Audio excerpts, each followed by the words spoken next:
Hi, I'm Jason Horsch, owner of Xanadu Gallery in Scottsdale and Pine Top, Arizona, and this is Ask a Gallery Owner.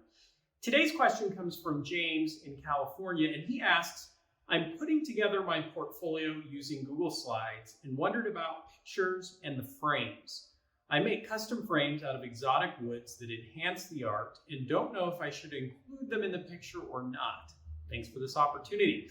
Thanks for the question, James. It's a great question, and it applies not only in your specific case, but this is a great question to ask as you are getting photography of your artwork and using it for your portfolio, your website, for social media. Should I include the frame? Now, generally speaking, you'll notice that most of the artwork that is shared on our gallery's website, social media posts, does not include framing. And generally speaking, my suggestion to artists is that it is so difficult to get a good picture of a piece of artwork with the frame, to get it squared up, to get it even, that in most cases, you're not going to include the frame. It's just easier to get an image of the artwork itself, share that, and then as clients express interest in the art or have additional questions, you can then provide an additional image with the frame. However, having said that, I do think it's a good idea for an artist who's putting together a portfolio to include at least a few images with framed artwork.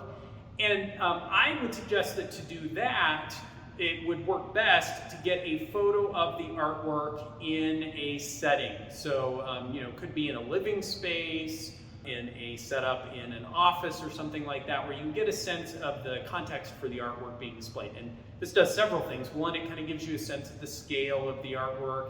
It helps the viewer envision what the artwork might look like in their space, and shows the presentation of that artwork.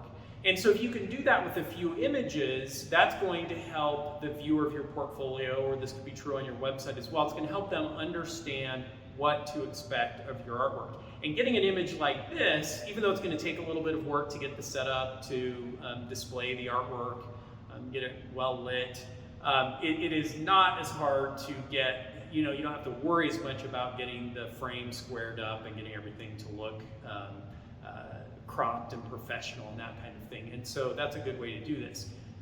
Now, James is asking a little bit different question than that. That's generally speaking how I would approach the question of showing the framed artwork.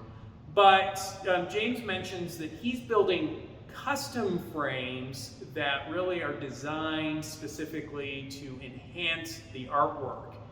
And so in this case, the frame is serving as almost an integral part of the artwork itself.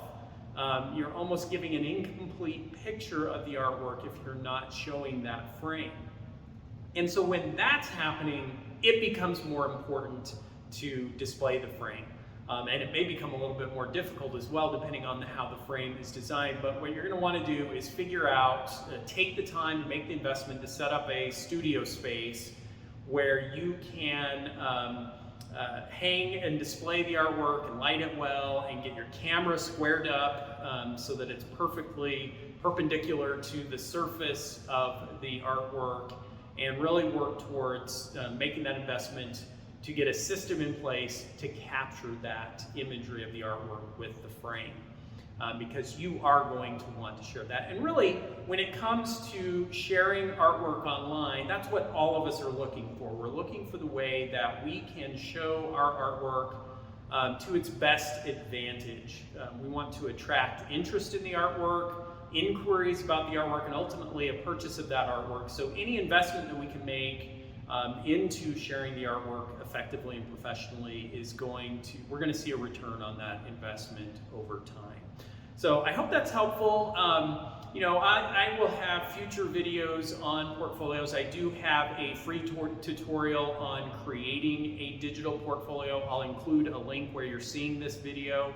And if you have questions that you'd like to have answered in future sessions of Ask a Gallery Owner, leave them in the comments below, and I'll try to get to as many questions as I can. Thanks for joining me.